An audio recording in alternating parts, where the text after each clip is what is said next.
Welcome to the Bear Pit Pod, the latest in the summer series. Back from pre-season. How was it? It was good, to be fair.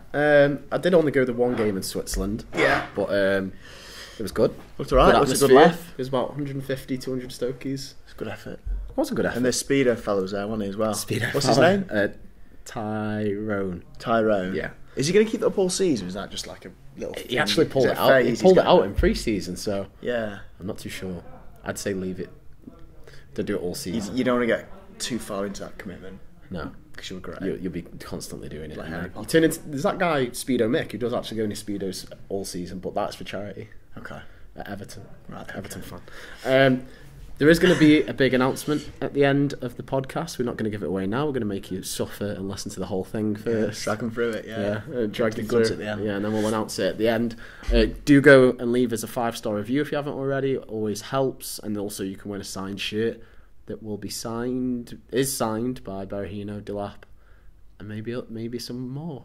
I'm not going to give away who that is. We will give that away before the start of the season. So I think there's not been many reviews left since. So, yeah, like you said, the last time I did a pod review, the competition's been reset now, hasn't it? Reset. It's the original reviewers. No one claimed it. Yeah. So we can't have that many reviewers already. What? Yeah. A handful of people. The The odds are phenomenal. There's 4 or 5 that have left them since. So if you want to, your odds are amazing. If you want to win a signed shirt, you've got great odds. But yeah, announcements at the end, so we'll announce that later. Okay. First up, the big talking point that we probably should get into, our teeth stuck into straight away, is the Arnautovic situation. Arnie's gone. Arnie's gone. Arnie has gone. And he's gone about it in a bad way, I think. Do you think? You tell me first of all why you think he's gone about it in a bad way. Because I feel in this day and age, I know what I know exactly what you're going to say, because Flav, who's recording the Love the Shirt podcast in the next room, the Fighting Cock Tottenham podcast, he says never have any affinity towards players. They're all mercenaries. Yeah, they come and go. Yeah, but it's unnatural to do that, isn't it? You've got feelings for players, especially when they play for your club, produce some magical moments. I'm just memories. shocked that he's gone before Shaq. I can't help it. I'm really taking Flav's advice there in the sense that I'm not being overly cynical here, but we are a stepping stone for Shaq, aren't we? I think everyone knows that. Are we? I think we are. I think if he picks it up, he needs to improve his game. I think he does consistently. That's not to put Stoke down, but I just always got this impression when I see him on the pitch, he doesn't look like his heart's not in it. He sees us like, I'll do what I need to do here, then I'll get picked up by a big thing. It annoys me. That's not to say he's rubbish or anything, but anyway, digress. I digress. Yeah, I really do. The only situation and what's pissed me off about it. That's what we should get into. The way he's gone about it, and I pulled up and put on my Twitter. I think it's on like 140 retweets or something. The article from December saying I'd only leave Stoke for Real Madrid and Barca. Yeah, as a quote that will come back to haunt him. Yeah, and then you're leaving for West Ham. He wanted to go to a club in the Champions League. Didn't even manage the Europa League. Exactly. They're not even in the Europa League. That's what I'm saying. Yeah. Well, where did they even finish? 10th, 9th, something like that. Just above us, a couple above us. It's the money, isn't it? It's all about the money. It's $100,000, I believe. It's about the money. He's become their top earner until Chicharito arrived a day later. I think it's 25 million over the space of his deal, a 50 million deal in total, 25 fee. Yeah, you've got to remember that this fella's brother is his agent. Yeah, he's coming for some stick, hasn't he? Well, he should, after the things he said. What's he been saying? Well, he just came out into the Sun, gave an interview to the Sun saying he's done his bit for Stoke. That was it, and this was well before the transfer was really in the pipeline. He seemed to be cementing the fact he's going, and there was no kind of respect towards Stoke, and then potentially a buying club. It came out of nowhere. This I was actually on the streets of BL the day before the game, and I had to break it to a load of people in the pub who were not happy with me. Yeah, but it came out of nowhere, and the fact it's West Ham and there's so much money involved. Yeah, shows it's been a quick. This isn't something that's been planned. He hasn't planned to go to West Ham for half of last season or towards the end of this. This has literally come out of nowhere. And when things come out of nowhere like that, someone's head's been turned, someone's been offered something. That's why it's happened so quickly. Yeah. A transfer request's gone in.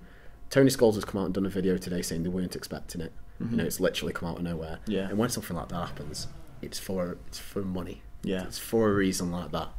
And with the player where the brothers and their agent You know, I can go for a dealie. I can earn myself a wedge more. Can get my brother probably done for life. Yeah, sorted.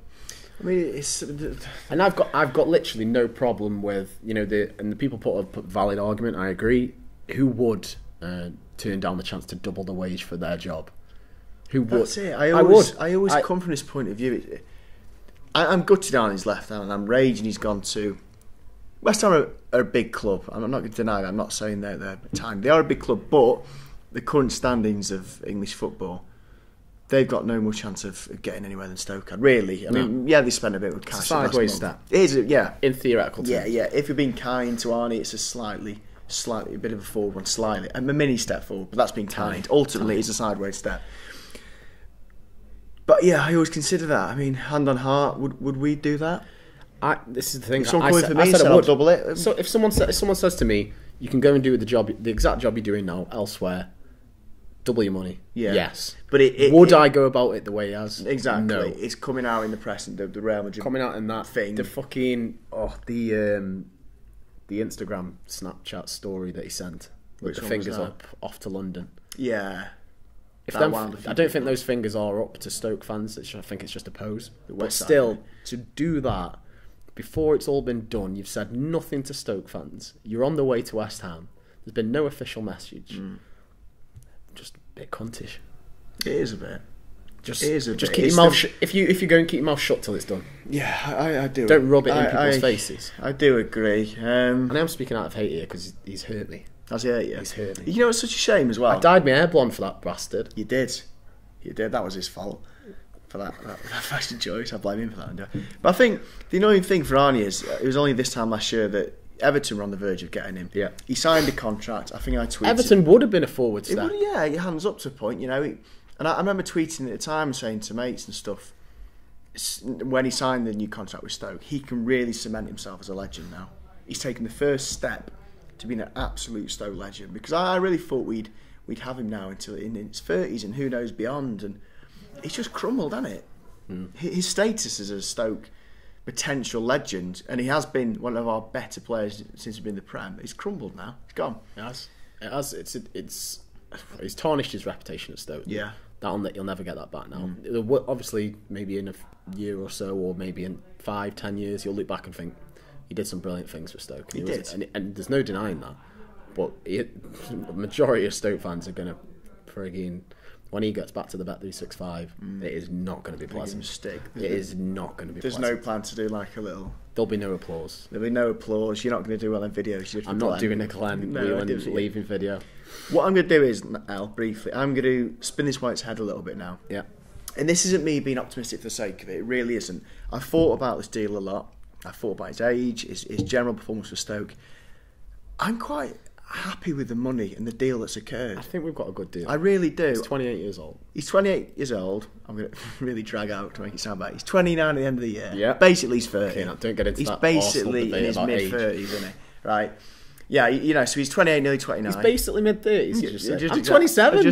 Don't class me as that. So, yeah, he's 28, 29. First 2 years at Stoke, how would you rate them? Average. Very poor start, come good at the end. Mm-hmm. Third season, undeniably good.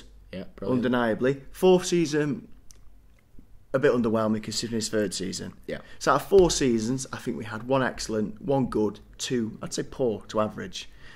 If we'd have paid 25 million for Arnie at the end of this thing, so, you know, let's just say he's left us now and we bought him 25 million, you'd be gutted, wouldn't you? If you'd brought him at the start of his spell. Yeah. If we bought him for 25 million 4 years ago. Yeah, you would. And we've just sold him now for whatever, you're thinking he was not a 25 million worth player, wouldn't you? Yeah. But it is a completely different player from when we brought him to when we let him go. Yeah. But he's still not worth 25 million. And we've made amazing... Do you think he is? In this current climate, when you've got guilty Sigurdsson, going for 50 I don't think you can judge any transfer on the Sigurdsson thing. That is the world has gone absolutely bonkers. If Sigurdsson's going for 40 plus, I don't understand that. How did Swansea turn down 40 million? I don't know. That is against the trend. That's no benchmark to measure any transfer. That is just absolutely bonkers. We bought him for free. It's an amazing profit. I'm going to continue to wheel this stuff out. Go on, you build it up. His finishing was inconsistent at best. Mm-hmm. Look at Burnley away. I can think of Was it Everton at home as well? I think he missed a couple of... I'm 2 off the top of my head. I'm not just claiming that's been it.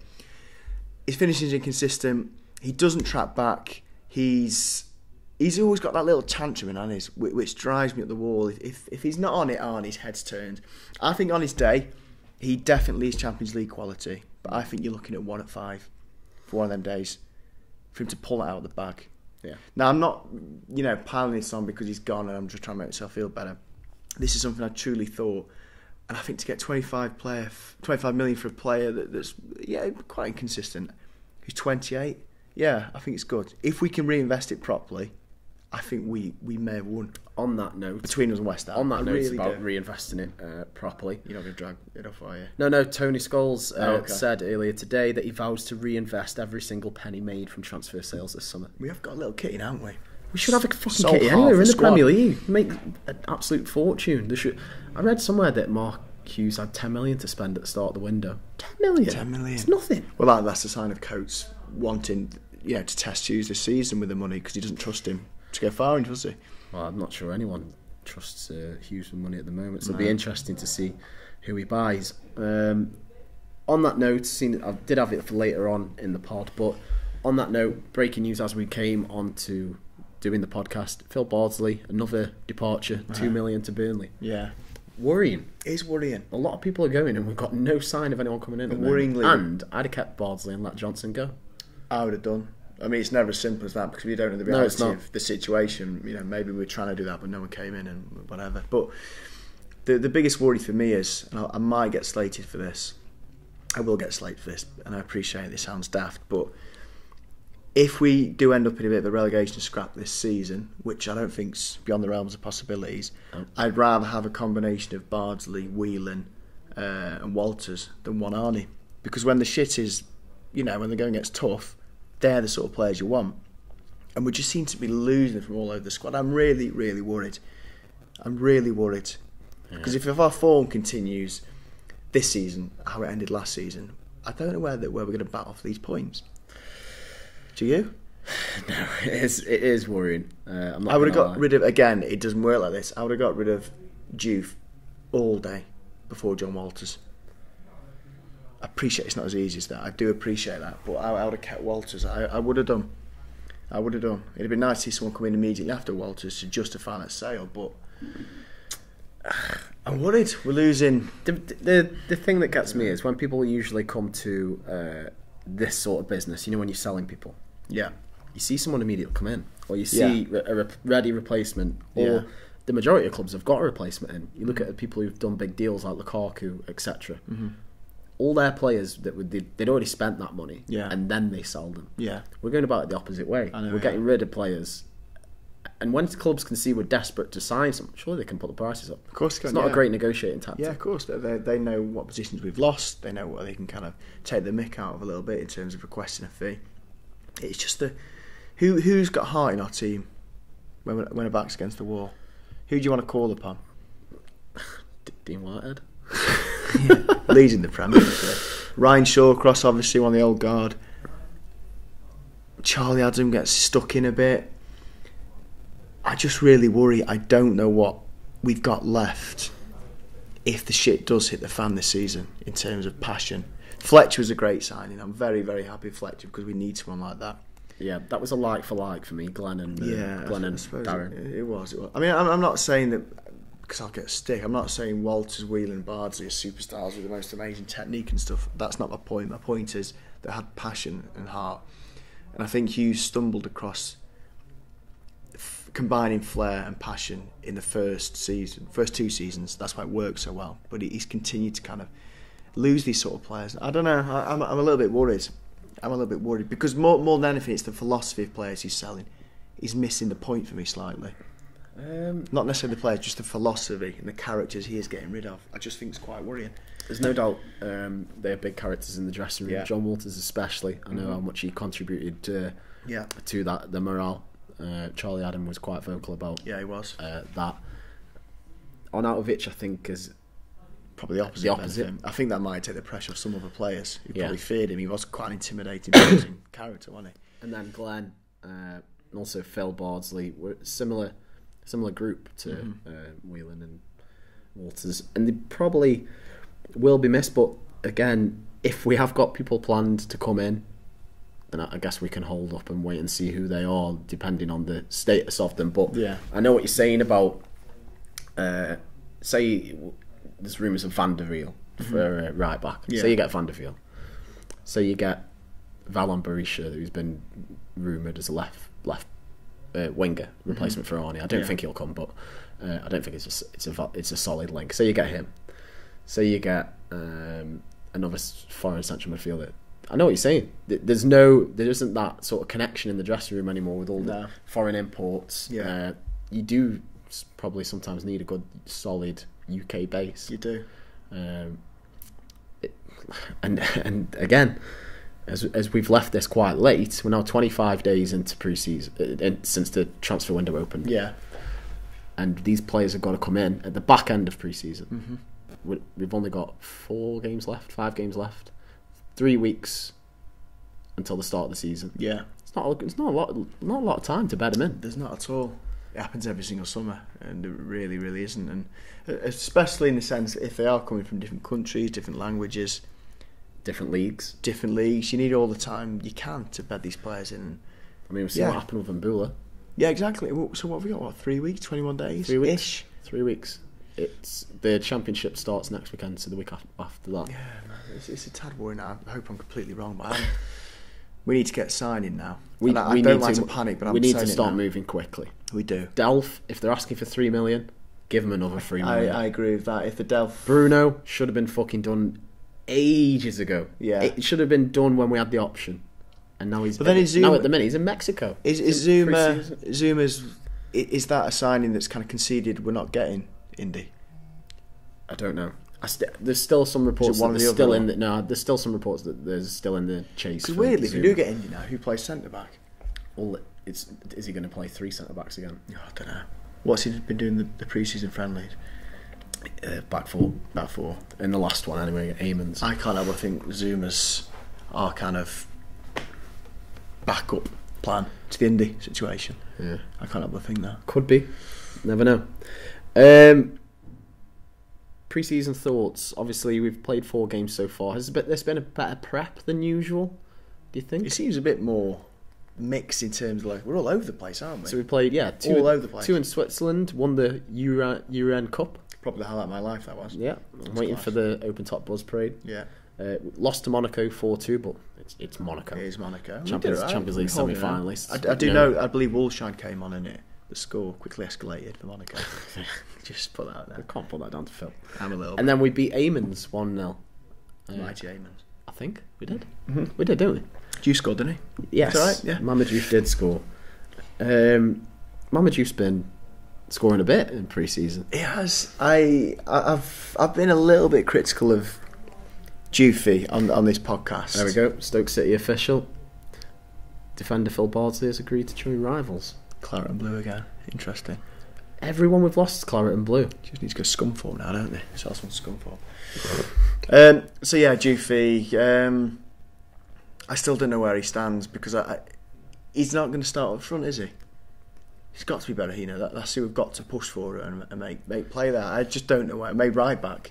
Maybe that's Dufy's official position. That's why we got rid of Phil.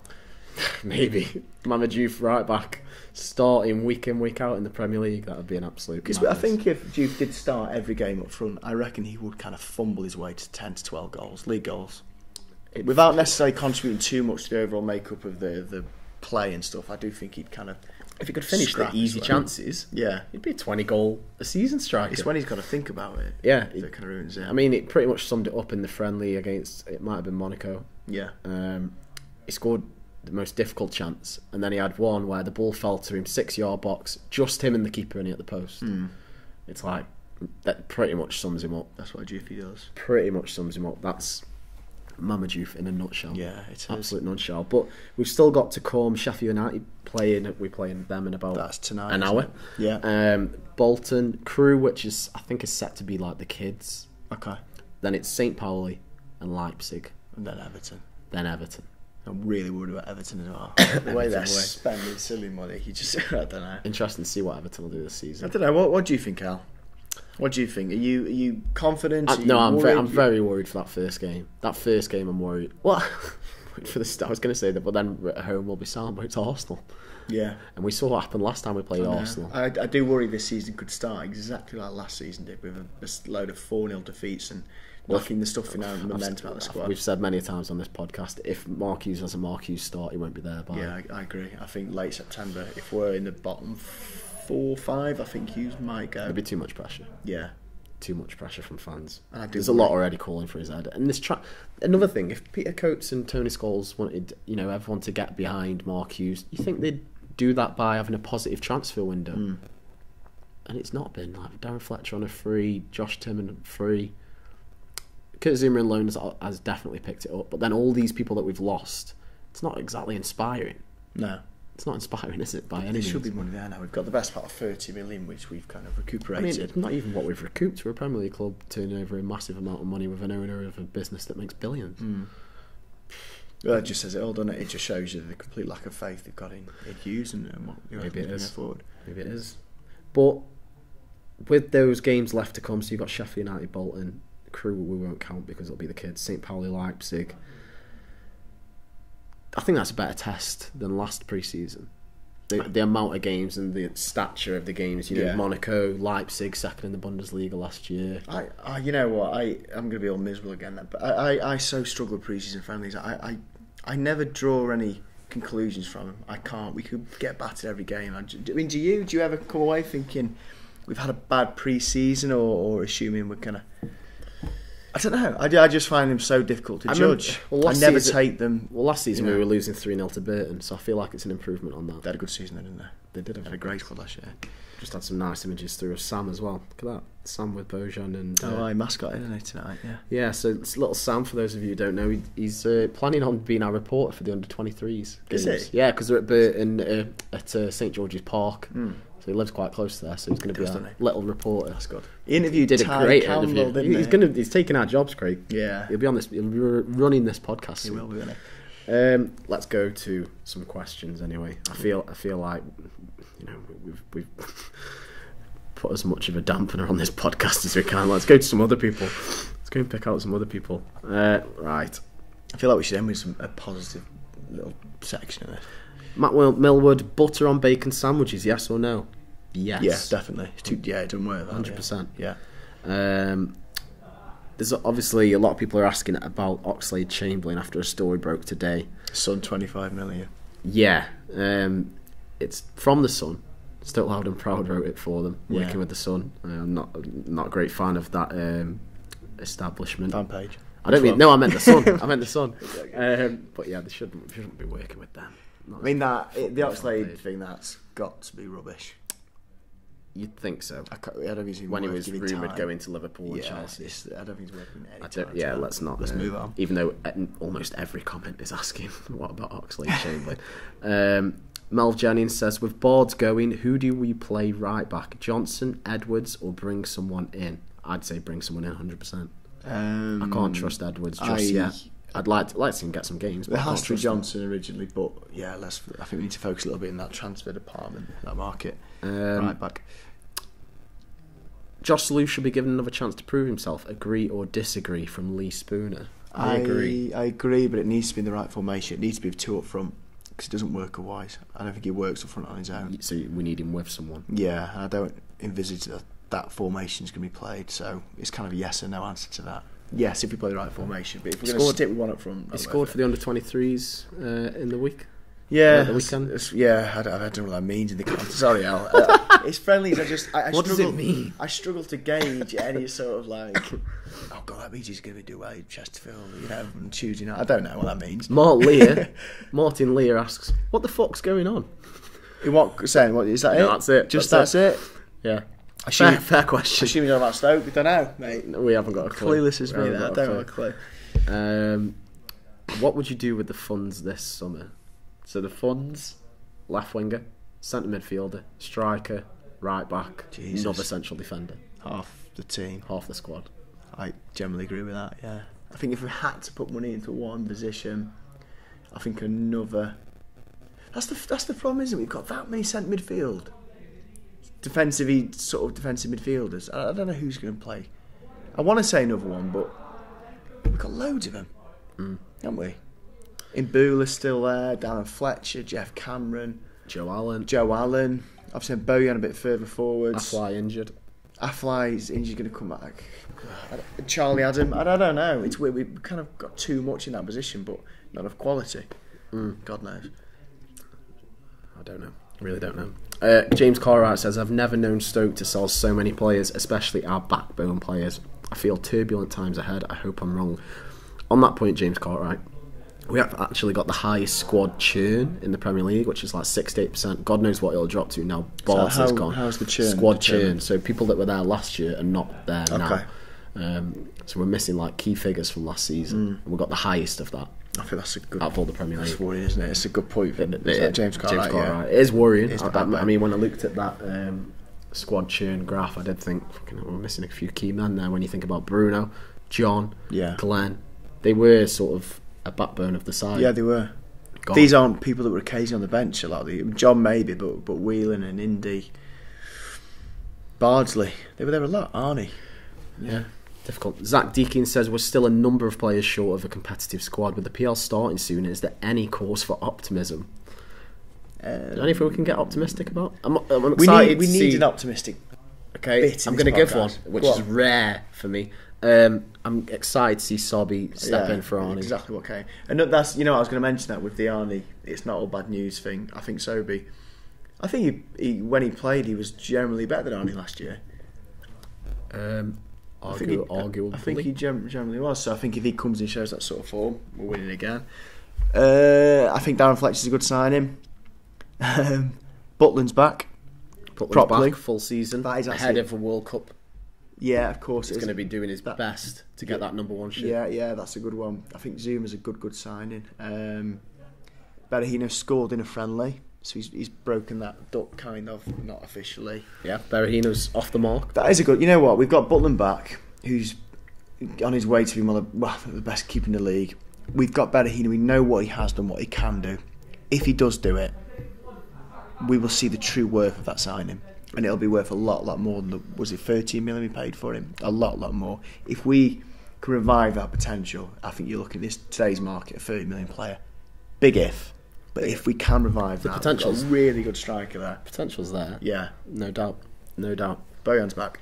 That's a massive positive, Craig. Yeah, there we go. And he looks like he's staying, so that's huge. There we go. It's huge. So, isn't it? Yeah, it's massive. Positivity. All good. Right, that is the questions. That is the podcast.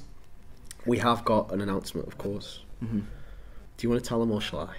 I feel like you've definitely put the work to seal this particular announcement. So next week's podcast will be with Matthew Etherington. I'm so excited about Ethers running down the wing. Oh, buzz it. It's going to be brilliant. That is a bona fide legend, isn't it? Massive, absolute huge Stoke legend. Stoke hero legend, the Wembley goal. Amazing. Brilliant. Can't wait for it. Do fire in any questions that you want us to ask him. There will be a questions section where we'll put your questions to him. There will, of course, be a signed shirt by him, so go and leave your 5-star review now for a chance to win a shirt that Rory Delap-Berahino and he will have signed. We're also going to do a little of a competition. I'm not going to say what that is yet. We've also got another little thing for him to do. But do let us know what you want us to say to him, if you want us to film another little video piece with him. Anything. Fire it to us. You've got a week. It will be next Tuesday that we're going to do it. Can't wait. I'm so excited for that. It'll be brilliant, that. Might have to. Well done. Yeah. Well done. Good work by the Booker. Yeah. That has been the Bear Pit Pod, another episode in the summer series. We'll be back next week with Matty Etherington, and after that we'll be off to Germany for the Leipzig game. Can I make a mini request before you wrap? Go ahead. Because this was probably the most depressing podcast I've ever been involved in, and I mean that's down to myself as well as you. Can we get a load of tweets and comments in with reasons to be positive? Yeah. Start with that. # reasons to be positive. And then just give us something. # reasons to be positive. I feel really down. Yeah. Sorry. The Everton announcement. That's picked me up. That's a reason to be positive. That, yeah. Right. So as this comes out, you'll have already seen the Everton announcement. But like I say, do go leave a review, etc. And you'll see us next week when we're speaking to Matthew Etherington. See you later. Bye bye.